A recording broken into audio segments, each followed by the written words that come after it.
Welcome to another episode of Transcending the Rabbit Hole. I'm Brandy Anderson, and I'm joined by my very good friends and co-host Annalise and Parker Bess. It feels like the world is on edge right now. Institutions are being questioned, authority is under scrutiny, stories are breaking that make people stop and wonder where we go from here. Anger is rising, trust is eroding, and across the political and spiritual spectrum, there is this shared sense that something in the system is no longer holding. Astrologically, that timing matters. In this episode, we want to explore what that combination means, how current astrological transits mirror the unrest that we're seeing in the world, why so many people feel like the veil is thinning, and what it asks of us when the structures we once trusted start to crack. Annalise and Parker, it's a privilege to transcend this rabbit hole with you guys. Hey, Brandy. I'm really, really glad to transcend this one with you too. Yes, me too. I'm glad to be here. Yeah. As we record this episode, it feels like the world is on fire.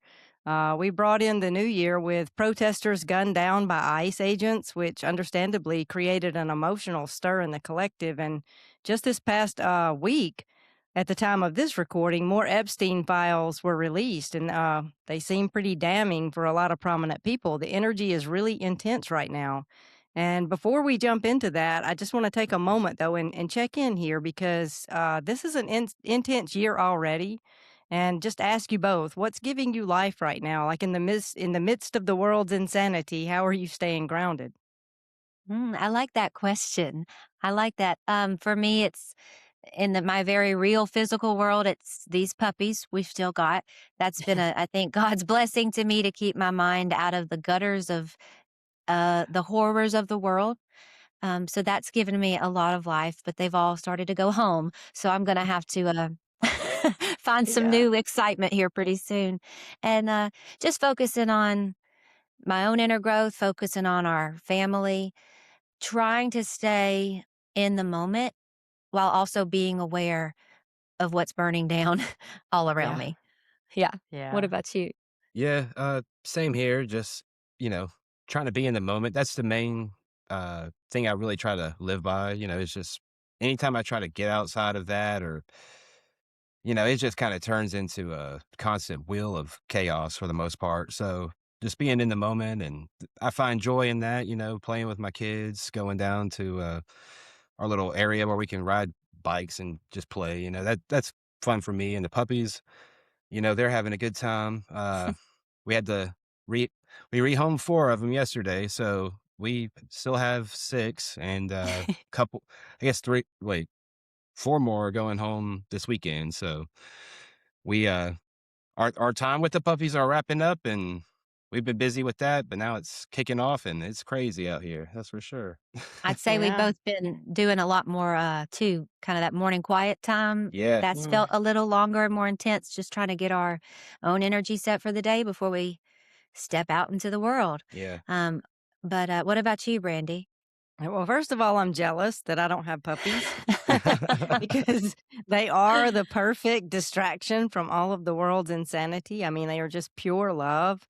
I've said this before, I think, on the podcast, but I always say puppies are proof that God loves us. So, Yeah.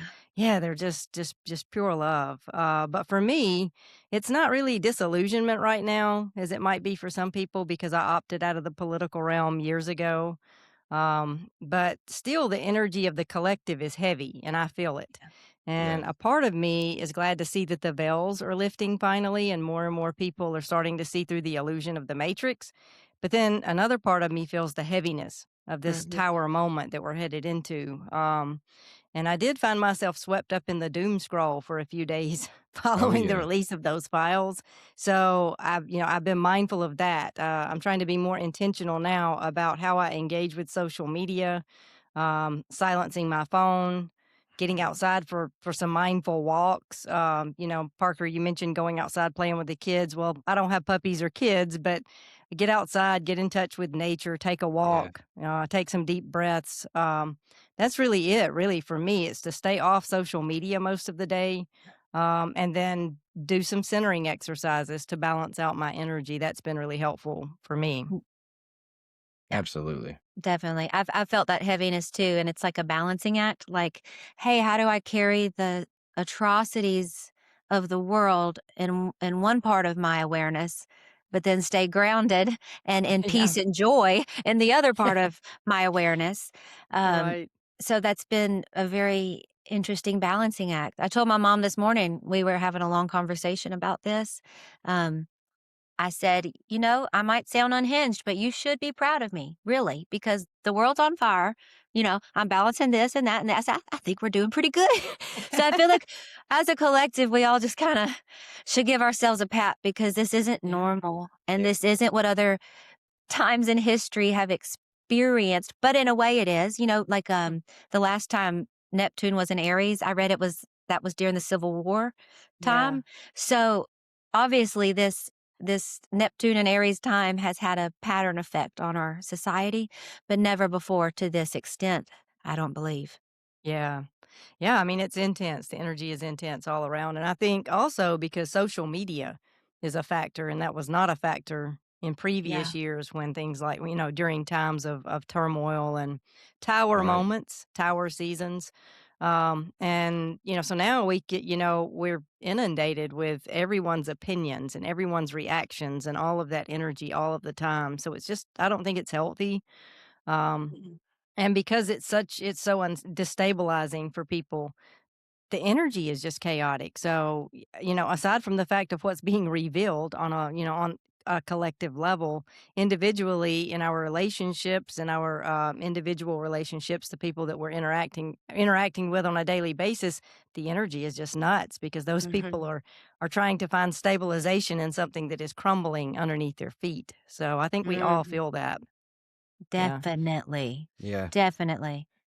Like you're saying, the collective is all feeling the angst and the how could this be true? This sounds like something out of a Hollywood movie. Yeah. And, it is. It's the collective's energy that's being disassociated with what they've thought. And it's very hard for people to have their beliefs kind of turned upside down. And, therefore the energy goes a little haywire. But at the same time, I think the chaos is on somewhat a good thing, a good note, for if we're like, I don't feel comfortable living in a system that is run by all these pedophiles and everything else. And for the pressure to build up for at least somebody to say, what are they talking about? Let me just look into it. Yeah. I mean, I think that we could get a win out of the chaos with that. It just at least will build some truth Yeah. spark to it or something. Yeah, I mean, the system has to come down, it has to It crumble. does. I mean, Yeah. that Has because to. ultimately, it's unsustainable. It's like in the raw material, I was just thinking about that the other day, how evil in and of itself is unsustainable, and that negative polarity can only stretch so far before it caves in on itself. Yeah. And so we're starting to see that, the destabilization of all of that right now, and I mean, that's the good news, but the bad news is that we're all caught up in this collective tower moment where everything is falling apart that we have put our trust in. A lot of people have put their trust in, that their identities are formed around certain systems. And so to lose that feels like death itself. It's very frightening for Yeah. people. Absolutely. It is Yeah. uncomfortable. I think it's, like you were saying, it's a good discomfort because if we don't go through it, nothing changes. Hmm. If we don't make this shift, if we just stay in the discomfort forever, we're going nowhere, Yeah. and it's not gonna get better. We have to, really kinda lean into this painful time, but with the light, like a light awareness on it, not with a let me focus on it and bring down my vibration and bring down my awareness to always focus on tragedy. That's not Yeah. what I'm saying, but to be aware of it so that you can transmute it in your realm of your world. And then as a collective, we change it all together. Yeah. I mean, Yeah. I think, like I've been saying on this podcast, darkness to light or shining the light onto the dark to expose it, to at least have people's consciousness be piqued by what they're seeing, to right the wrong. I mean, you you could talk to any of your coworkers, at least at this point in time on the 13th of February, that's just the date we're recording. You could ask any of your coworkers, any of your family members who are not on X or TikTok, and you ask them, "Have you heard about the Epstein files?" And they're just like, "What? No, I don't Yeah. even know what you're talking about." And it's like half the population. And that's what's just so crazy to me and Annalise. It's just like one faction is like ready to change everything, and then another faction is just still asleep. It's crazy to me. That's exactly what my mom and I were talking about before I got here to record. I told Brandy, I said, I'm gonna need a minute to cool down because I had just spilled my guts to her so I wouldn't lose it on here, you know? So but because she wasn't aware of it. My parents are in their 60s, and Yeah. she had heard murmurings but didn't look into it because there's always murmurings of things. Mhm. And it's not on mainstream news. Yeah. And I told her all about it, and at first her response was concern for me and the fear and sadness she was hearing out of me because she's my mama, you know? And I told her, I said, Mom, this isn't an Annalise thing. I said, this isn't Annalise having a mental breakdown on the phone. I'm telling you, the world is on fire and I need you to know so that you can do something about it yourself. And so that the older generations can wake up because they're gonna be the ones I think that are gonna have the hardest time with this, seeing it crumble and being able to admit, "Whoa, I was lied to about everything, and I built my internal structure on lies. So how can I speak out against that? Because that's who I am, so they think." It's just gonna take a lot of inner work, and I think that's what's coming to the surface for people of all ages right now is you've got just a little bit more time, it feels like, to get that inner work going before this energy really, really takes off. I heard one girl on TikTok explain it like a face it's getting filled up with pimples, but the pimples are still under the skin.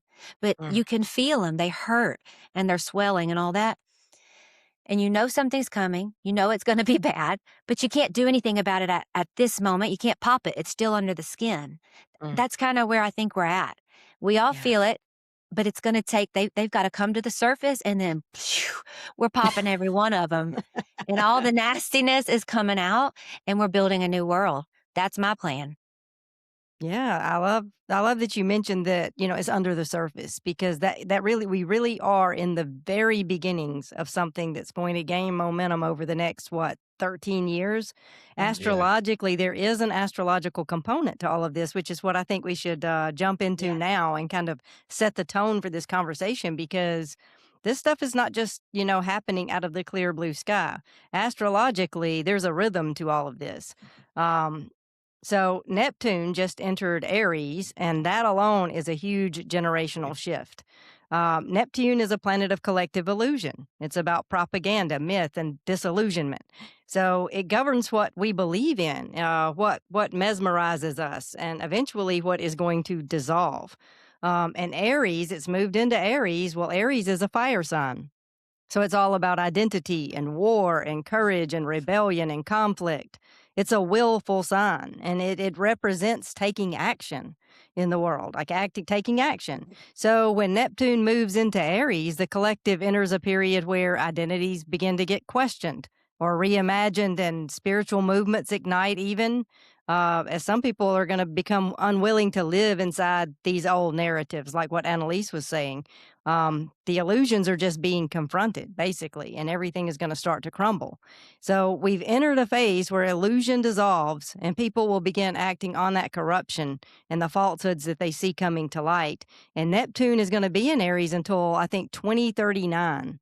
So it's a significant period of time. Like more and more veils will be falling away over the next 13 years. This is only the tip of the iceberg. We're just now Yes. entering into this energy. And that's why I think like maybe half of the collective is just completely unaware because it's the very beginnings. Yeah. But Neptune is just one aspect of what's impacting us significantly right now. Saturn is another factor, but before we get into that, let's just talk about this Neptune energy that's stirring the pot right now.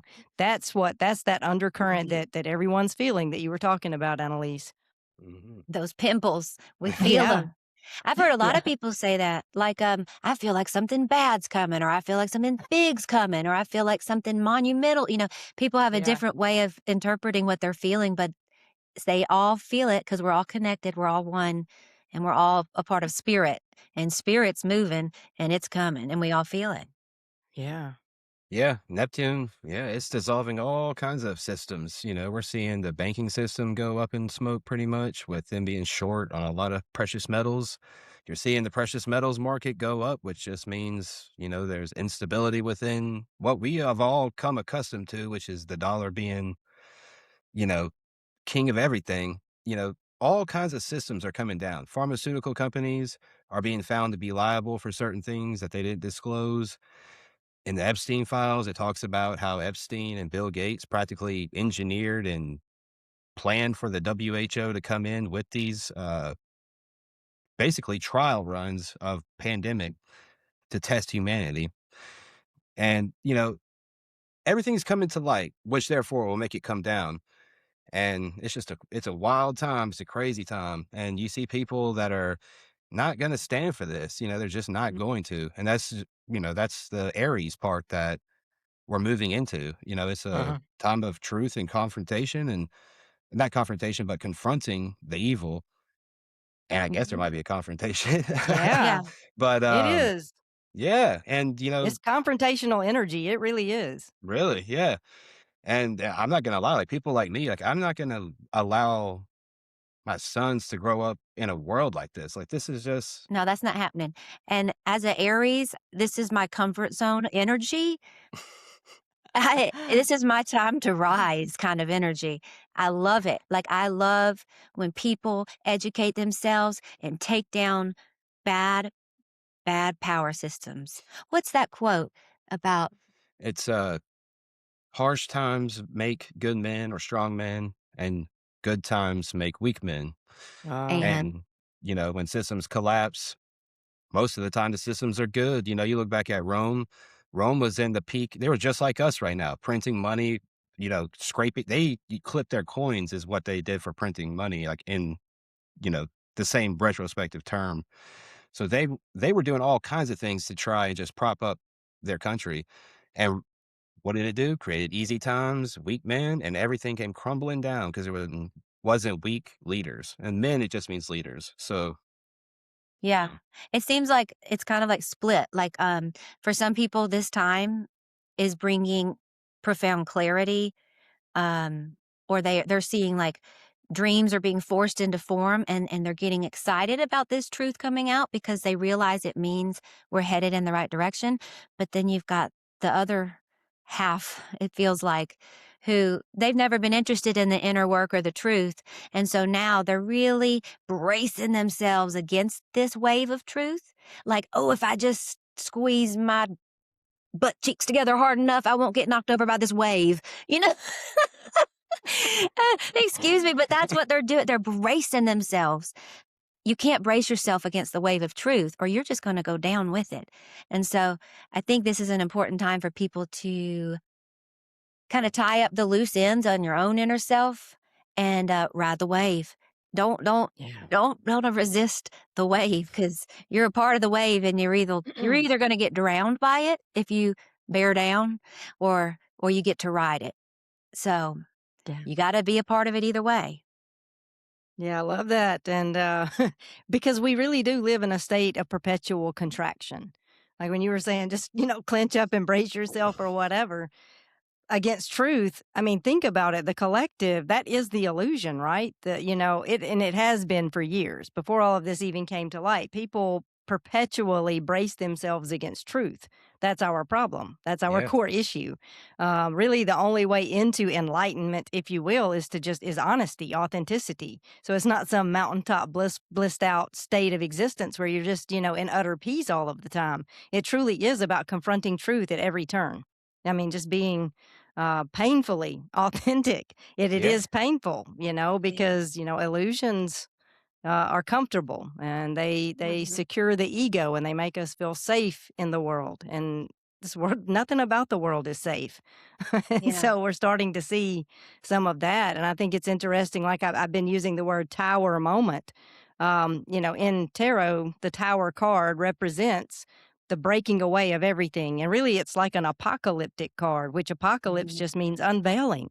So it's really Yeah. not about, death and destruction so much as it's about what needs to be shaken will be shaken, yeah, because what is false has to fall away so that the truth can arise, the truth of who we Yes. are as a people. And so I think it's a beautiful moment, but it's something that people absolutely do clinch up against. We brace Yeah. ourselves because it's not pleasant. So yeah, it's about riding that wave, Uh-huh. and allowing this moment to be as it is. And I think when you look astrologically and you see these things on the horizon, it gives me a sense of peace. It's like all of this is part of the plan. It's all Yes. necessary. It's all part of the season we're in. We're not going to move forward unless some things break away. And so, yeah, I can trust in that. I can know that on the other side, everything is going to shake out. All is guiding all. In other Yeah. words. I Yeah. I feel that profound peace too. It's not a fear, it's exactly what you Yeah. just said. Yeah. Yeah. Yeah, the apocalyptic times that you're talking about, I mean, I think it's just the beginning of it. Like we were seeing in 2025, like I don't know, like like we were lifting up the curtain to see what was behind. In 2026 is what I would assume to be in my studies. It would be the spiritual apocalypse because it would Yeah. essentially be like all of these evil systems that you're literally seeing come to light. Like we're about to talk about it, but you're Hmm. seeing these evil systems come to light, and you have these other people who are about light and about wanting to live in truth and oneness. And, those they can't coexist. So one's going to have to give. And, Mhm. you know, I think there's a lot more of us and a lot less of them. And we will win. And I'm not scared or nervous about us not being able to or anything like that, because the more people who see stuff like this or hear, their friends talking about it, the more their interest is going to get piqued and the more they're going to look into it and they'll find it's true. And then they'll start talking to other people. It's just a big collective. And that's what's going to happen. That's what's the greatest thing about collective consciousness, because Mm. like with collective consciousness, when people start thinking about it, it automatically starts registering in other people's truth meter, so Hmm. I'm excited about it. I think it's a crazy time, but hell, we've lived in this illusion for like 6,000 years. So it's about time to bring it down and let's get back to progressing as a species and as a soul and as a collective oneness of consciousness, because we've been on the hamster wheel for too long and it's just getting worse and worse and worse. Yeah. Oh, yeah.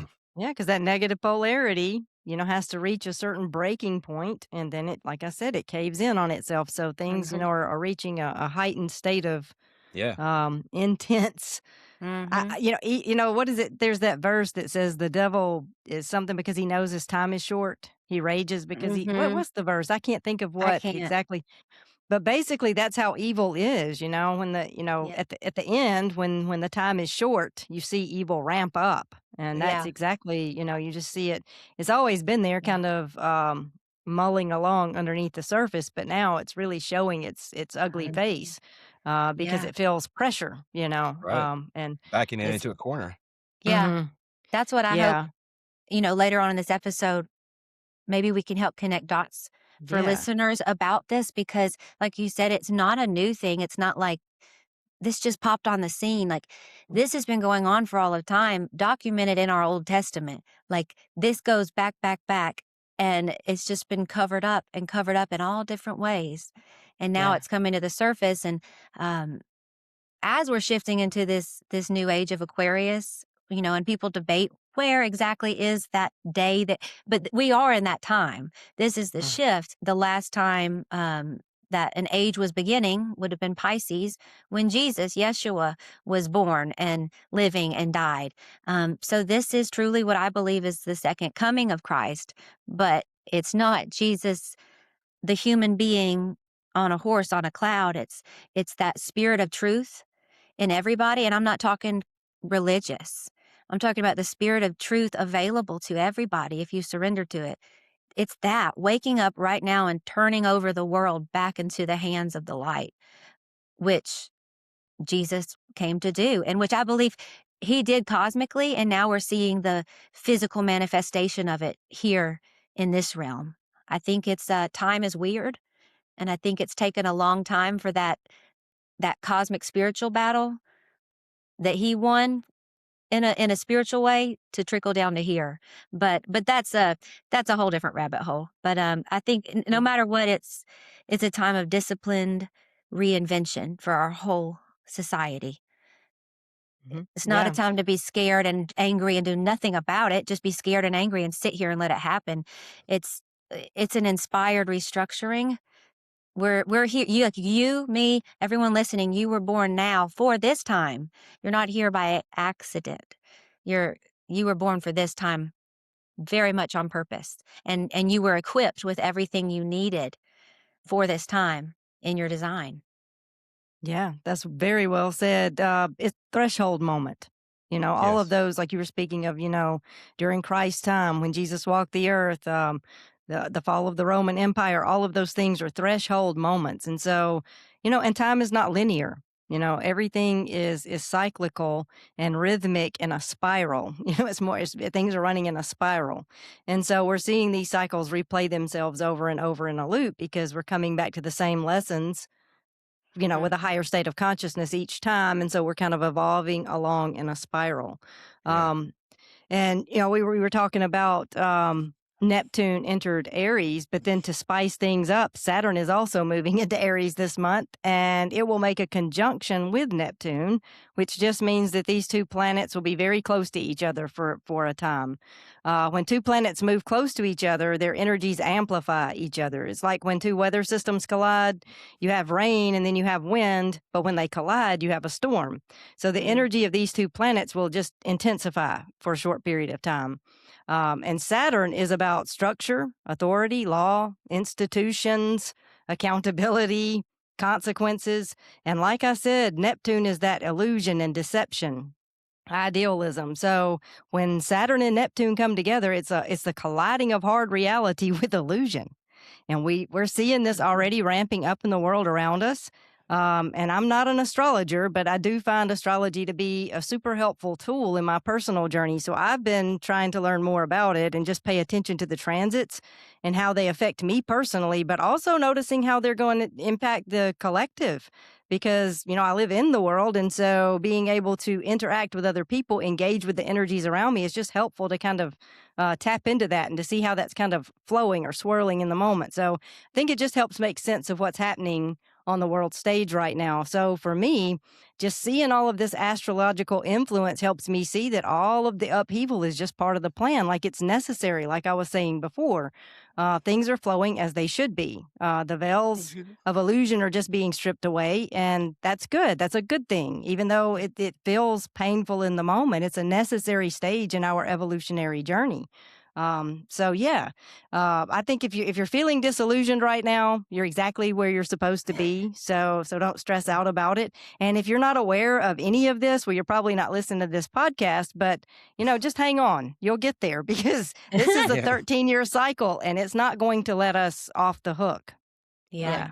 Oh, I love that. And it's as above, so below. It's the number one rule in the universal law. And it's so Yeah. evident once you kind of see this kind of stuff, and we're breaking it down for people. But I mean, people, I guess you can hear and you can see like this is real and you can feel this. This is the Mhm. planets play on everybody. They all stir different emotions within people just because, well, not just because, but our bodies are full of water. The moon affects us, the planets affect us. The planets are so big and vast that their gravitational pull on the earth, us on the earth, it creates these collective moments as well. Mhm. That's a really good point. And, astrologically, all of this is playing into what we're seeing. It's like like you said, Parker, as above, so below, as within, so without. And so we're seeing the external manifestation of some of these internal processes, or we're seeing it played out on the world stage in front of our eyes. And so it's going to become harder and harder to ignore these things. Right. And I've had a few people say to me over the past couple of weeks that they wish that we had better political candidates. Like, oh, I wish we had someone more balanced, oriented toward good to run for office and help turn these things around. And I think this is where people just sort of miss the bigger point. There will never be any candidate like that because the powers that be, the ones controlling the narrative, would not allow that. They only have people that they can control in power, people who are caught up in the illusion. Elections are an illusion of choice. We don't really have a choice. When people wake up and speak truth, they are canceled. They Yeah. they no longer have a voice in that system. So I think we need to realize that no politician is coming to save us. Like no external authority is going to rise up and make things right. We can't keep outsourcing our authority to external sources. We can't keep feeding the machine. That's the problem in the first place. So I would just say opting out and embracing truth at all costs is the absolutely only way forward. But what does that look like? And I mean, I don't know. I mean, the whole system is based on our collective participation, and just a few people opting out wouldn't really shift anything. I guess we'll see over the next 13 years as more and more people awaken to the truth. I just know that voting harder is not the answer. Hmm. I feel the same about our federal government. Like that, those are Yeah. that's our problem. They're roped in with the rest of the dark entities at the top. But what people don't think about doing that I do think could really help change things is contacting your local government, because your local government people typically are just people that live in your area who ran for office because they love your community. They're not Yeah. Washington, D.C. people. And Right. I was really sad to find out they don't know, a lot of them, that they don't know that this is happening. They're so busy in their sessions right now. Like I'm talking our local state governments, they've got them so distracted with other quote, quote problems that the state needs to address that they're not talking about this. They don't even know about it. So I think one thing that could really help, not DC, but to contacting your local officials, be that a state senator, a state representative, and saying, this is happening. I don't know if you know it or not, but this is happening. I live in your area. You need to speak out against this. And I expect you to as your voter. You know, if everybody starts writing to their local people, that could do something, not because you voted in the right guy, but because that person's there to serve your community. And if everybody writes to them, they're going to have to start waking up and do something, make some kind of stand. So Yes. that's one way I feel like we don't have control over our politicians, but our local guys are different, a lot of them, Yeah. you know. So Yeah. And instead of top down, bottom more like up, from the yeah. bottom up. Yeah. Hmm. Yeah. Absolutely. Yeah, grassroots style. Because if we could, state by state, organize against the darkness in our top elite federal government, they could not do anything about it, because that's how America is made. To me, that is our legal loophole. That is our voter loophole is, hey, let's start looking to our local people and educate them, because they're busy and they don't know. So write to your people and let Yeah. them know you expect them to make a stand. We're not just going to sit here and let everyone that we voted in watch it happen silently. Yeah, I agree. And the federal government's inability to redact these names of the perpetrators of these victims, that just should show everybody that nobody's coming to save you. If you thought you were on the right and, you thought that Trump was coming to right the wrong and drain the swamp, well, listen, nobody redacts the names. Nobody redacts the names if you're not in there, and nobody redacts the names of the perpetrators. You know, redact the names of the victims, if anything, if you have to. If you should, but redact the names of the victims, but leave the perpetrators' names where we can see it. Yeah. Mm. And the problem with the federal government is that they're all bought and paid for. All of them. Literally 2/3 of the whole entire US Congress is paid for by AIPAC. And when you're paid to vote certain ways and paid to not vote certain ways, that is a corrupt government. That is not a government for the people or by the people. I did not elect you to go collect millions for yourself to go vote for that company over there. Hmm. That's the problem. And we have so many people who are like that in Congress that there's just a big, uh, just messed up situation. Either Well, it Yeah. gets fixed by arrest and accountability and everything coming to light, or it will be a new system, I believe. 100%. what was it the DOJ that said, well, we can't prosecute everyone in the files or everything's going to come down. Yeah, Mm. Pam And Bondi. Yep. And Yeah. our whole economic system will come down. Well, Good. yeah, we're out here Maybe it saying, Used to needs live in to. this. let Yeah. it burn, let it burn. Maybe This it is needs to if it's that corrupt. And that's the thing too, Exactly. is they've released these files in bulk, like millions of files, 3 just million. but and like you were saying, the redacted names, so they're covering for perpetrators. It's not for the victims. I mean, why would you redact names of the the people who are perpetrating these, well, I say crimes. They're not calling Yeah, them crimes, absolutely. but that to me those are crimes. But they're releasing these files in bulk, and they're available on the DOJ website, but they're just, it's like this massive dump of files, so it's overwhelming to the average person, and it's not something that people are going to really sift through or dig into or look at themselves, because people are waiting for the news media to cover it if it's important. They're waiting to be told by external authorities what's important, what isn't, what those files say, what they do not say, and those media sources that they're looking to are not covering it, intentionally not covering it. Exactly. And then those who do engage with the material a little bit feel so overwhelmed by it that they shut down. Like they go through despair and fear and all of these different emotions, and they just opt out. They quit engaging with it. And I think, the way that they've been released is intentionally designed that way, Absolutely. so that it is overwhelming and people do move on. I think the DOJ issued a statement saying we should just move on from all of this. Oh, And I'm yeah. thinking, I'll bet you wish we would just move on from all of this. But nobody's moving on. No. No. I mean, well, some people may be ready to, but I think there's enough people who are in the know. Especially, there were some people who knew these things before they were released. See, that's the thing too. There's a vindication in all of this too, because there were people with platforms who were speaking these things. Before, and they were canceled.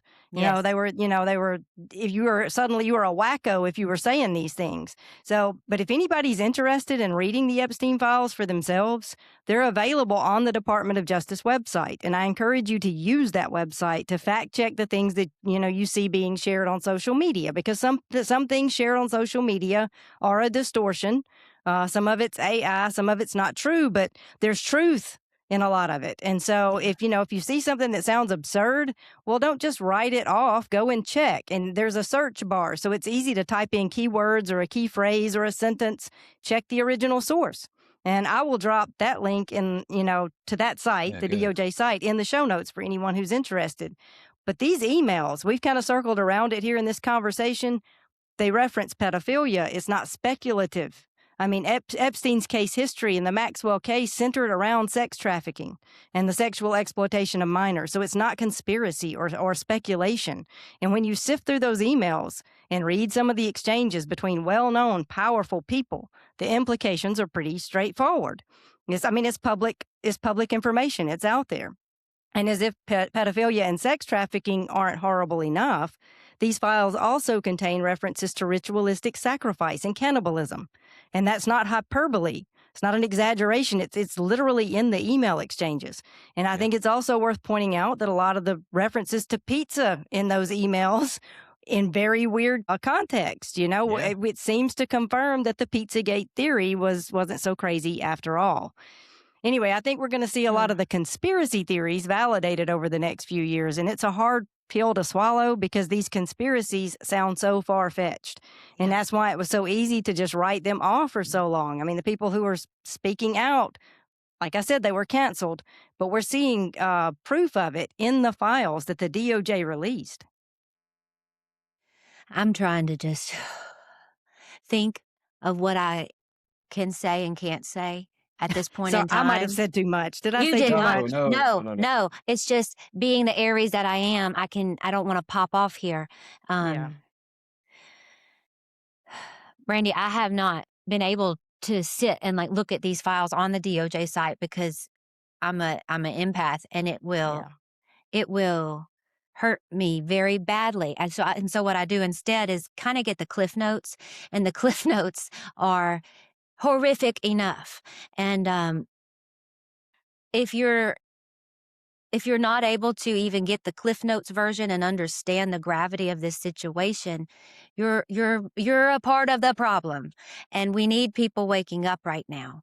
Because if you know about it and you don't say something about it, You're complicit in it. You're with the darkness doing this. As I was saying earlier, I believe that this is not something new and isolated to one man and one island. I think that this is what we read as described in the Old Testament with Baal, or some say Baal, who is the god that these elites in these emails, it's been revealed that that's who all of this is for. Uh, and I'll be careful how I say this, but Baal slash Baal, Yahweh, those entities, they kind of ran together. And child sacrifice and mutilation and all of those things, that was their form of food as well. And it's no different today. And I'll just leave it there and hand it off to you. Well, yeah, it's these Epstein files are just disgusting. I'll just say that to start off. This has nothing to do with politics or religion or aside. This has to do with there are children and women being eaten and raped, And hunted as prey. and that should be enough for everybody to just drop what they're doing and just say, "No way, I'm not taking it. I'm not living in that," you know? And these Epstein files prove everything I just said, which is horrific. And the Epstein files, they wanna come out and just say like, "Yeah, I don't have enough pizza. There's not enough pizza." Well, we got a shipment of pizza coming to you Tuesday, like Brandy's talking about with Pizzagate. There's also the term jerky, it's the same thing. And they had a restaurant called the Cannibal Cafe, okay, at the Epstein Island. These people are these are not even people. They're not humans. Yeah, And these that aren't needs to be people. like, these are not humans. And it goes back to, like Annalise said and Brandy said about Baal, and they are in the cult of Baal. The cult of Baal goes back 6,000 years to the ancient Sumerians, ancient Sumer, right after the Anunnaki times. And that's who they were worshiping. Or I'm sorry, not ancient Sumer, but ancient Judean times. Mm. And, you know, these were the gods that the Bible preaches against, you know, sacrificing their children to Baal, like literally putting their child on a burning effigy's hands to a god called Baal. And that references back to Epstein because his bank account was named Baal, Baal, the same entity that I'm telling you about child sacrifice. These people held a pedophilia ring that was just a self-generating, uh, had people recruit for them, fed into this system of darkness.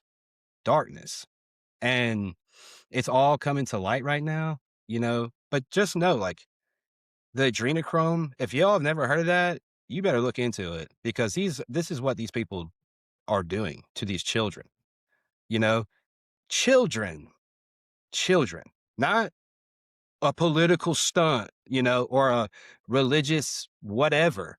These are children that didn't ask to come into this world for that, you know?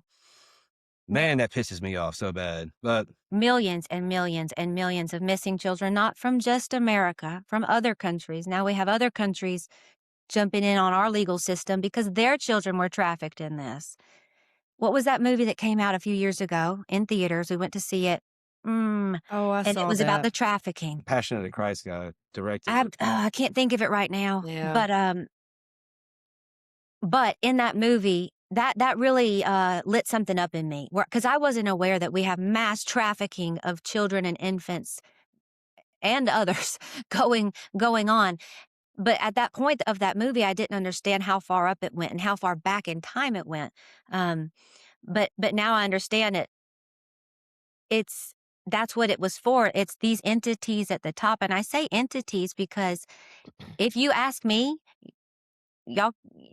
everybody wants proof. I can't give you the proof. You have to do your own life. But if you ask me, these are what some call reptilians, what some call the fallen angels, what some call what are some other words? Interdimensional beings, lower Oh, dimensional yeah. beings, Yeah. aliens. I mean, there's so many ways you could describe these entities, but they are shape shifting, non-human entities that feed off of the blood of innocent children for their power because they don't have the light of God in them as humans do, and especially as children and infants do who have not been tainted yet. And it all goes back to what was going on in the Old Testament and what was done to form a religion around those two entities and what was twisted of Jesus's message, who tried to correct what people were taught about those two entities. It's all the same story, and it's coming out as quote quote Epstein files in our reality, but it's all the same story and every piece connects.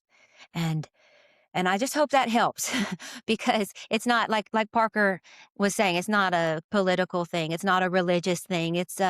This is the whole darn universe thing. Yeah. Yeah. The whole system has been created and structured around this. And I think, you're bringing up an important point because blood is powerful. And there's a reason that you see it being central in so many religious systems. And I think the deeper implications of the sacrificial cultus are largely lost on us here in the modern Western world. We're just so far disconnected from it. But like you said, both of you, it goes back to the ancient Near Eastern practices. We're even told in Leviticus that the life of the flesh is in the blood, which is to say, blood contains life essence. And I think we sort of just scroll past all of that sacrificial language in the Bible, and we see it as like limited thinking from people who weren't as sophisticated or intelligent as we are today. But I would say they were likely more tuned in than we are. The gods of old aren't primitive imaginations of uneducated people. They're advanced intelligence beings who knew a thing or two about the ways of the world. And it's interesting that Jesus did stop all of that blood sacrifice. And I don't want to get into the atonement here, and that's a conversation for another day for sure. But the power of blood is centralized. The Mass is centered around blood, like the Christian Eucharist, the Catholic Mass. It's hard to find a song in the church that doesn't mention blood. Blood is the central focus among Christians. I mean, just think about that for a moment. But I don't think they're really metabolizing the significance of blood. They're singing the songs, they're saying the words, they're speaking the liturgy, going through the motions of Mass, but I don't think they're really metabolizing the significance of blood. But, coming up in the church, I thought Jesus's blood had mystical power, but everyone else's blood was just bodily fluid, I guess. And that's kind of how it was framed in my world. But I definitely think that some people are aware of the potency of blood, especially innocent blood. And they're using it in very dark ways in service to self, that negative polarity path that, that in the raw material, that the raw material speaks of. And it's so far outside the context of what we've been conditioned to think that it sounds preposterous. So it's easy to just dismiss it, right? And when certain high profile people spoke out about it, they were disregarded as loons. Yeah. But it's not nonsense. It's happening and it's evil.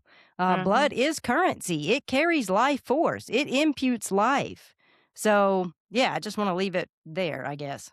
That brought to mind David Icke. He was one who came out like in the 80s or 90s, and he said all this stuff, that there's these shape-shifting, reptile-like entities that run our world, and that they don't have the light of God in them, but all of us do. He came out and said, I'm the son of God too. People called him crazy for that. Oh, He recognized, just like Jesus came and told us that we too are God's sons and daughters, have that same power, but those entities don't. But they want you to think that they do. And so it's when we collectively, like in Christianese, we would say, accept Jesus Christ into your heart. But in more spirituality, I would say it's when you accept that you are the Spirit of Christ here on earth, if you surrender to it, and you better darn well go out and act like it and make this world a better place. That's when the power starts coming through you. And if we cut off these entities from their blood, their innocent blood feasts, we cut off their power. And if we cut off their power, they can't energetically survive in this realm anymore that is splitting off from 3D to 5D as we speak. Yeah, absolutely. I mean, Christ is authentic life. And so to follow Christ is to live authentically. That's really what it means. It's not to accept, some concepts Yeah. into your heart, so to speak. It is to model a life of authenticity, to Yes. live in alignment with truth. And Yeah. that's what on this conversation I just had with my mom, I said, "Mom, I'll just go ahead and tell you, you can follow Jesus, but just go ahead and assume just about everything else was a lie. Like like the words in red, that's what you're following right now and throw everything else out that you were programmed with. Because Jesus came and tried to wake people up from this same darn evil system, and they put everyone back to sleep after they killed him and used his message to make their own version of a religion that would keep everybody asleep and feeding these entities for the rest of time. But we're awake now and we're done." All right. She's right. Let me say this too, though. Thank you. Epstein wasn't the tip of this iceberg. He was a representative. He says in his own emails, as you know, I'm a representative of the Rothschilds. And we've talked about the Rothschilds on here. They are basically the family that the central banks all across the globe pay all of their uh, all of their money to. They are the most wealthy family. They have more money than most countries put together. These are the most evil people you have ever even thought about. They go around and they finance the Vatican. They financed them in the 1800s because they needed to prop up the Civil War. The Vatican did. So the Rothschilds lent them money, and they've been in servitude and partnerships with them since, and that's another reason why Abraham Lincoln was shot, because come to find out, John Wilkes Booth was a Jesuit who was connected straight to the Vatican, the military arm of the Vatican. And who paid them money? The Rothschilds. And we just have a shit show of going back and forth with these two entities creating havoc on the world. Havoc. Yeah. Israel, everything, everything. Yeah. The truth that's being revealed is that the corruption is deeper than we can imagine. I mean, truly, Absolutely. the tip of the iceberg is just barely in view at this point. It transcends political parties. It's about a Right. corrupt power system that dominates and controls the masses. It's not about Mhm. left and right. If you think the left is the problem or the right is the problem, you are still trapped in the illusion. Yes. In fact, if you think there is a left or a right, you're still trapped in the illusion. There is one power system that's calling the shots, pulling all of the Mhm. strings. And we're talking about a system that is above the law, people. Like, it's Yes. even dangerous to speak freely about these things, especially if you are a person with some influence. Um, Freedom of speech is an illusion. People who speak truth mysteriously get removed from the equation altogether. We have the illusion of freedom. We have the illusion of choice. We think we're voting in representatives that will serve our best interest. We like to think the judicial system is fair and balanced, and we hope the next elected official will turn things around, like help us live better lives. But the entire system is rigged. It's designed to keep us working and obeying while an elite group prospers and dominates and controls the narrative. And I recently read Framed by John Grisham. It's a collection of true accounts of people wrongfully convicted and sentenced to either life in prison or death. And I had to read it in short bursts because of how angry and disgusted it made me to read what happened to these people.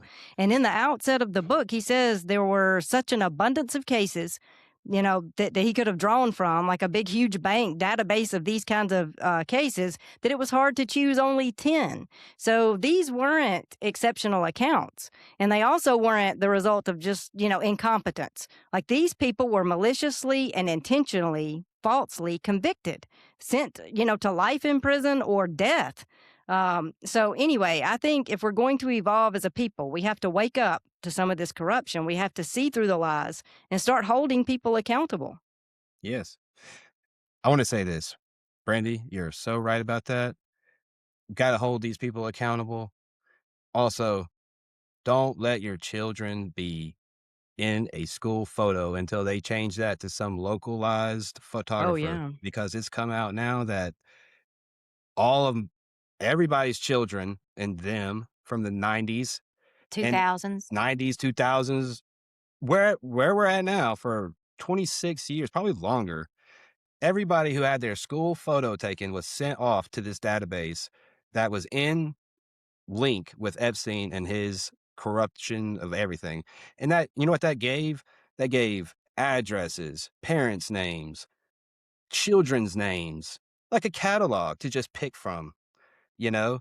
And Brandy, I'm sorry I changed the subject like that, but it was just No, something that was on my mind. It was like, Like a it just lookbook. no. came in, just like, better tell these people. I'm glad you mentioned that because when you said that, it nudged me to remember about the DNA test kits. Yeah. Uh, Epstein's 23andMe. assistant, yeah, 23andMe, and Epstein's assistant ordered so many DNA test kits that the company called to make sure that they were actually ordering that many. It was just an unreal amount of kits to be ordered. Yeah. So, what were they doing with all those DNA test kits? I mean, that's speculation, and I don't want to get into that today. Here, that's a whole episode, and we may actually do an episode on that. But I would just encourage everyone listening: do your own research, check into that. What are the implications of the DNA Mm. fascination with the Epstein files? Yeah. Yeah, So many possibilities, so many dark possibilities. yeah. But, yeah. With the blood of, I'm gonna say this one last truth or for everybody, but we've all seen like Twilight or at least Dracula, Hmm. vampires, how that seems so mystical, like that. It is crazy, blah, blah, blah. Well, you know what? It's really coming out in these files that there are vampires. These people are drinking blood, like these victims' blood, because of the adrenal properties that get put into it from you already know what.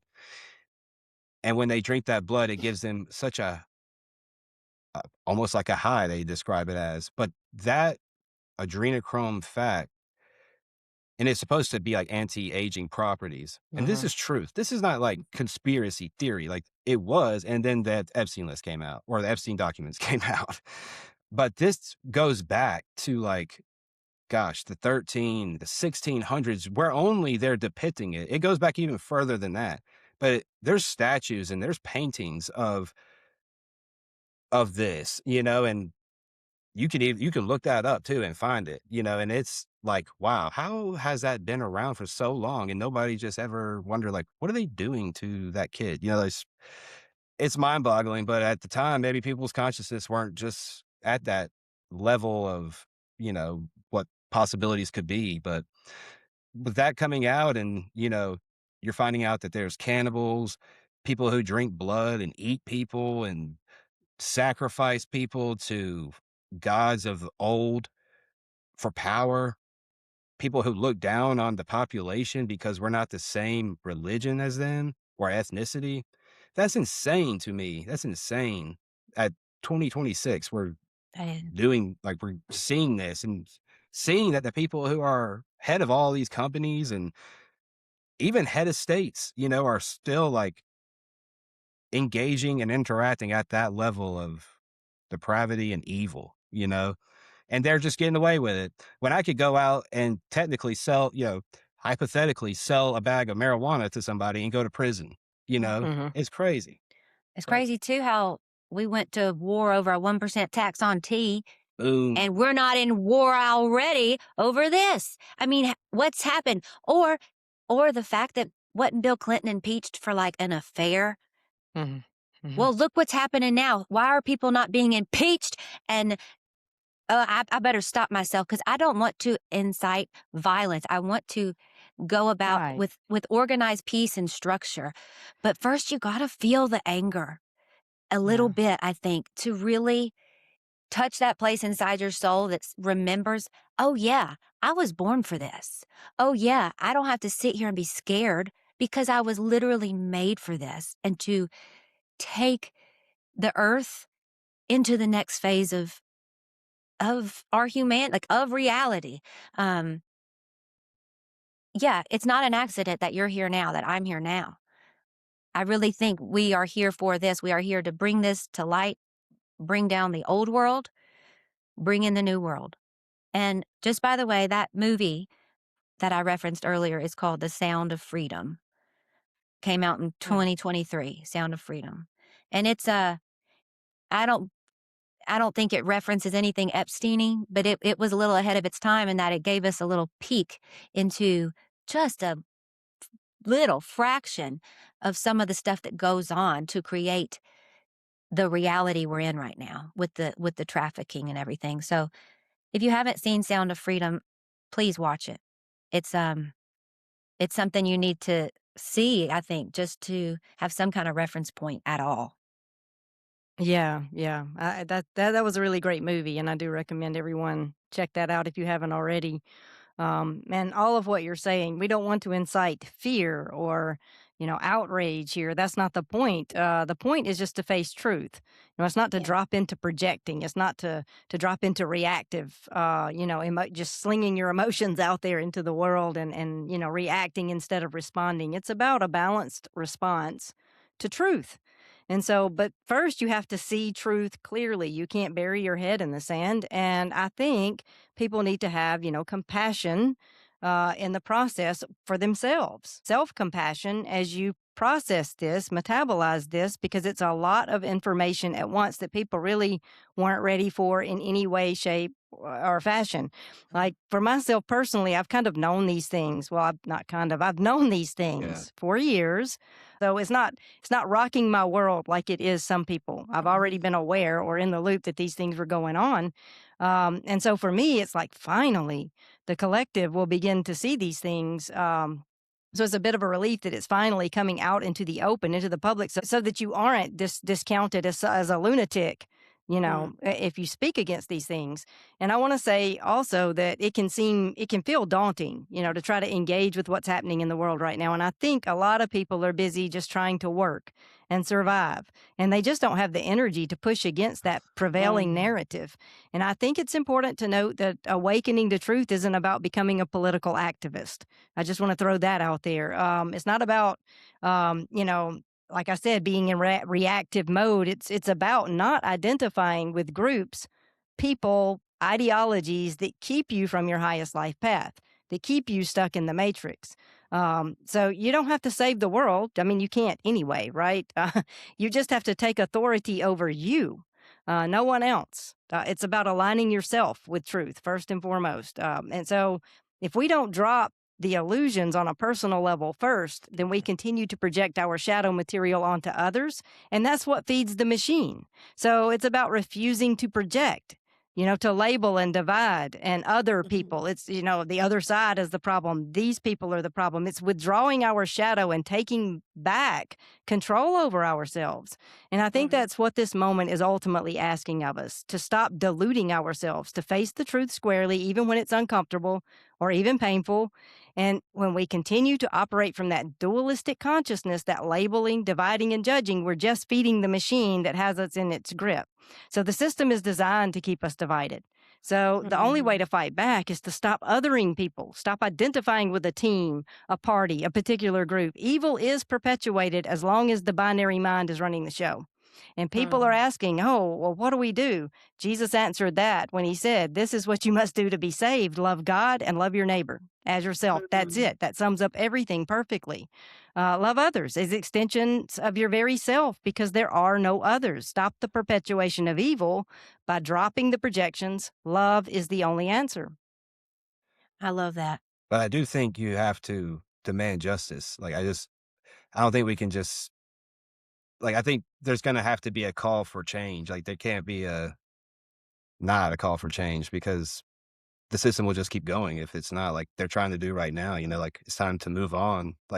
But that's love too. Yeah. Demanding justice is love. Yeah, I I guess. mean, Justice if is you restorative. I mean, justice if is you're love. coming from an aligned way, justice is love because it's restorative, That's and true. it, Right. yeah. Discipline, loving discipline is love. That's a parent's Mhm. one parental form of love is, well, we need to discipline ourselves and redo our structures. Inspired discipline, like I was saying earlier. You mentioned, how it can feel like we're all like a bunch of ants out here, and how can we do anything about it? Well, it's like that scene from A Bug's Life. If anybody remembers that, with the grasshoppers, there's like 10 of them, but they're huge and scary, and they land up on the ant's hill, and all they're doing is trying to survive, like Brandy was saying. They're just working, just trying to get through the season, but they've got to pay the grasshopper. And the grasshopper is like, hey, these little ants, they'll never wake up and form against us. And as long as we can just keep them all separate and asleep, we're good. But if every ant wakes up and does something, there are no grasshoppers ruling us or taking our harvest for the season. Like, I know y'all get this analogy I'm saying here. If you feel Yeah. like an ant and these elites are the grasshoppers, there's a lot more of us than them. And Jesus did show us how to do this. And he said nothing's going to remain hidden. The veil will lift. Nothing will remain an illusion. And that's this time. We got to look at all the nastiness, and but allowing that Christ light to work through us. That's how Jesus saves down here. I see people saying, "Where is Jesus? Call on the name of the Lord." He's in you. You are here to do something about it. And if you call yourself a Christian and you haven't spoken out against this, what are you doing? You're here for life, for love. And if you're a Christ follower or just a genuinely just decent person, you need to be speaking out about this. And I know everybody out there, I know y'all are good people. I know it's just scary to talk about this stuff, but don't be scared because it's out there. You're not going to get called a quack anymore. We already did that for you before it was all out there. We took the quack and the insults and everything, and now we all get to talk about it. And I think that's a great thing. But Brandy, the fact that you have a peek into the other side's view of this, is there anything that you feel comfortable telling us that maybe your loved ones have relayed to you regarding any of this, or regarding the ins and outs of how it came to be and where it's going? Yeah, I guess I wouldn't want to, dive too deep into the particulars, the particular questions and answers that I've gotten from the other side. But I will say that they tell me that all is guiding all, and that it's important not to drop into fear, and not to feel a despair, and get caught in the weeds of it all, that it really is about awakening to our own divine oneness. And so, yeah, they would encourage us to operate out of love. That's the prevailing message from my grandmother, my loved ones on the other side is, yeah, it's all about awakening to love, our true nature. And so, a lot of people are out there fighting evil, but they're doing it from a place of misalignment. And so that just perpetuates evil, right? That's projecting onto the world. And so, yeah, I mean, people look out, they see these things and they're outraged, rightfully so. But then they step out and they fight evil with evil. That's exactly what Jesus spoke against. He talked about you cannot drive evil out with evil. And so, yeah, they would just encourage us to stay grounded and centered in love and just move through this season with compassion because everything is cyclical. All of life is in flux. It's not static. We're not stuck in this moment that we're in. We're going to move through it. And I guess to quote, I think it was Winston Churchill. He said, "If you're going through hell, keep going." And so that's really it. Just don't give up. Just don't lose heart. Don't. Yeah. Yeah, just be encouraged that love does win. Ultimately, love wins. Thank you. So true. Thank you for sharing that. Yeah, Mm. yeah. There's so much that we could say and talk about, and so many truths we could, word vomit out here. I mean, it could just go on and on and on, but we're trying to stay on topic. I don't know, and we're trying to, Mm. but Well, and I should also add that I have asked, because I've asked particular questions and I've gotten answers, and then I'm like, well, what can I do about that? Like, that's awful. When you're talking about systemic corruption, just evil on massive scales, and it's like, what can be done? What do I do? And the message is clear from the other side, from my sources, my loved ones on the other side. It's that you really, there's nothing you individually can do except work on you. mhm. So Yes. it's as within, so without. It's an inside out endeavor. So it's your sphere of influence will be impacted by your inner condition ultimately. So if you're not in the political realm and you don't have contacts and connections, It's not about stepping out there and becoming political. Like I said, it doesn't mean you become a political activist or become someone you're not or have to step into a role that doesn't feel comfortable. No, just do the thing you're here to do, the thing that lights you up, but do it from an aligned um, position, Yeah, just from love, ultimately. Awaken to your true nature of love. exactly. I would just say, it's so easy, like you said, to focus on these files and spend all of your nights horribly, just tied up reading these. Yeah. But there comes a point where you don't really need to know anymore. You know enough that it's what is the right thing to do. And I just want to encourage people to focus on that, focus on creating the new world, the world that sometimes you hear called the new earth, that is this place of pure love that truly is coming. But first, all those zits have to pop before we can we can step into it like we were saying earlier. But if you're focused on the darkness and just, "Oh my gosh, how horrible, how," well, now you're bringing yourself down and you're not making any headway with change.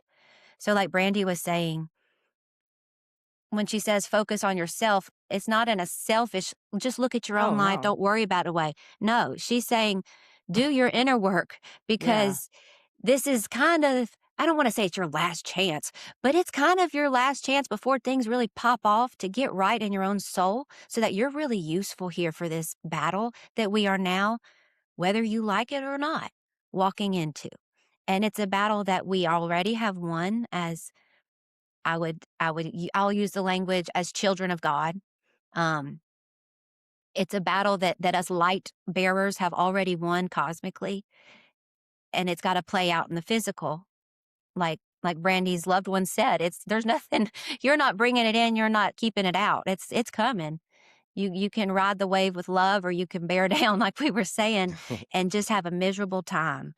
But but if Yeah. you can just focus on what the reality you want to create and not the reality that these dark ones have created, we're going to get through this and we're going to change everything. Yeah, control is an Absolutely. illusion. So Yes. it's about allowing life to move through you, God to work through you in every moment, and allowing what's coming to light to come to light without resisting the truth of it. And yeah, you made a really good point. It's not about being selfish, like, oh, just focus on you and don't worry about, No. No, that's not what I was saying. And I'm glad you, clarified that. What I mean is the best work I can do for you is to work on me first so that I'm not projecting onto you, so that I'm not othering you, so that I'm not in defense against you.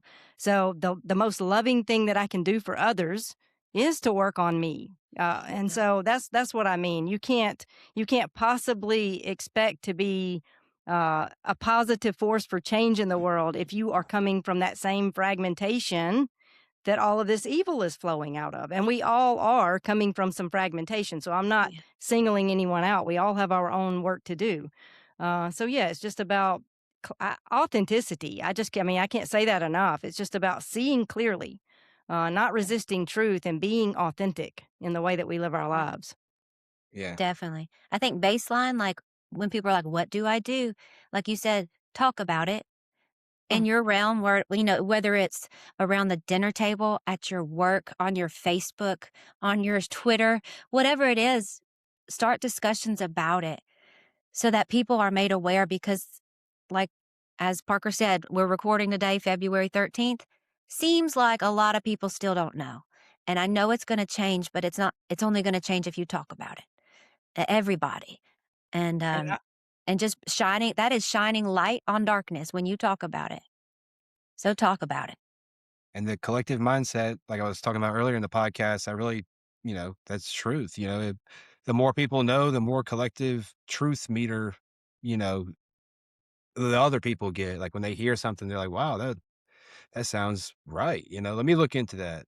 That's really the goal, and I don't know if we've talked about this, but there's a study about collective consciousness on monkeys on one island and monkeys on another island, two separate species. And they were able to learn something on, or maybe it's just one species of monkeys, but one species of monkeys on one island learned something on this island. And then the other side of the other island these monkeys started picking up the same kind of, uh, you know, revelations that the other monkeys did with like learning how to use a hammer or something, let's just say, so it's very truth. Everything is connected. All is one, everybody's Mhm. sharing the same collective Yeah. consciousness mindset. So when one light bulb goes on, two others go on and therefore, and so on, so Speaking of that, though, I read a study this week, also monkey related, but it was chimpanzees and bonobos, and chimpanzees are a male dominated run society, and bonobos are a female run dominated society. And we did a episode before we closed our first season about right now is the divine feminine rising. And that I'm not saying this is not me saying we don't want any men in power, only women. But the divine feminine is what we need rising now and taking more of the power seat. Because in this study, it showed that the chimpanzees, the male dominant, they kill each other every time. Like are killings happening within that society every time in this study. But the bonobos, not a single murder, not a single nothing, because it's a feminine run society, which means it's being run from the love force that that feminine energy brings. And there's no killing there. There's no hurting children there. If you put a bunch of mamas in charge of this country, do you think this would be happening? No. And so this is really a time, men and women, to like, I feel like lean into your feminine energy of care, love, compassion, nurturing, and don't allow this to happen anymore in whatever way that looks like for you in your world. Um, and I hope, by the time we've reached kind of this new system that we're going to rebuild, I believe we'll have a lot more, a lot more feminine energy popping off, and there's not going to be a child hurt like this ever again. Yeah. Yeah. Thank you for sharing that. And I also want to add that it takes time to metabolize, to process things that shift your paradigm. Like it's unmooring and you can't talk about what you haven't fully processed yet. And I think that's some of what we're seeing. You don't even know what you think yet. So you kind of have to organize some meaning and coherence in things before you sort of move out into the world with it. Mhm. So I think that's some of the issue with people not really engaging just yet. And it'd be easy to look out at those people and be like, oh, they don't care, or they're, sticking their heads in the sand. But I don't think that's the case for I mean, some people maybe, sure. But I believe I believe it'll all come out in time, and people will begin to speak more and more as they've had a chance to metabolize this stuff. Like I said in the beginning, we're in a long cycle of awakening here. So if you're still metabolizing these things, that's okay. Right. I know anytime my worldview has been shifted, it took a while, even months in some cases, before I spoke out about what was going on internally, because I Yeah. had to make sense of it. I had to find some meaning. It's like you, Annalise. I know when you first started to have your aha moments and realization that things that you believe, you didn't just jump on TikTok the next day. Mhm. It takes time. You have to unplug and decide what what do I do with this? Who am I now? Yeah. So it's okay. Just be kind to yourself as you walk through this season. Wherever you are is where you're supposed to be. All is guiding all. And I think on the other side of it, we're going to be better for it. I think that we're going to see a lot more reconciliation and wholeness come out of all of this. Um, yeah, Absolutely. falling away. Yeah, yeah, I think absolutely. I think we'll rebuild every system by the end of this. yeah, Every system will be run through love, and yeah, everything will be exposed. And one day, I hope we live in a world where the truth is so resounding that we're all essentially telepathic. There's no secrets.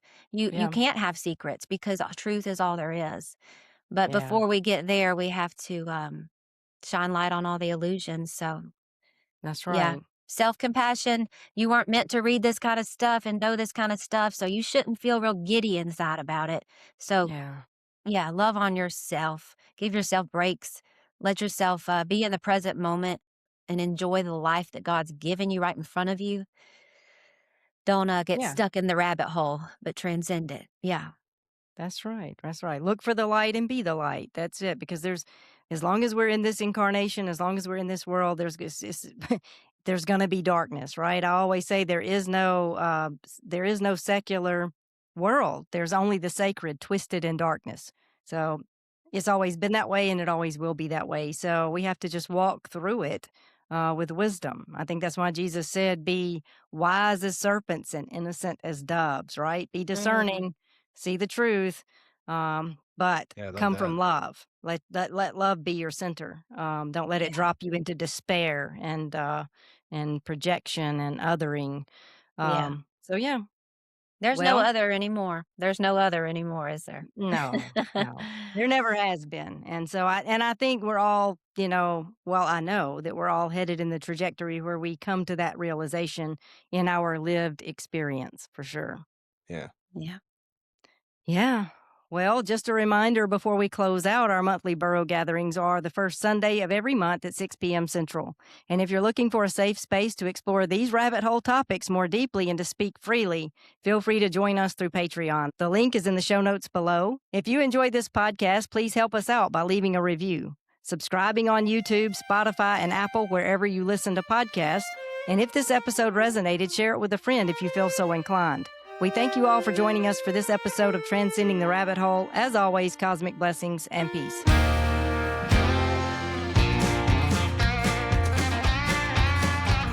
you ever grow discouraged by the weight of this world? Does Big Brother get you down with all the lies that he's told? Does the gloom and doom of nightly news haunt your dreams? So you scroll instead of sleep, 'cause distraction is key. But as long as there is still a sun up in the sky, I can choose to live on the sunny side. It's somewhere between burying my head in the sand and falling down the rabbit hole again. I was sleeping just fine peacefully inside my American dream, awoken when those puppet strings were cut right off. The evidence you can't ignore, share it, call you misinformed. I know the truth, but trying not to lose my mind. I'm somewhere between burying my head in the sand and falling down the rabbit hole again.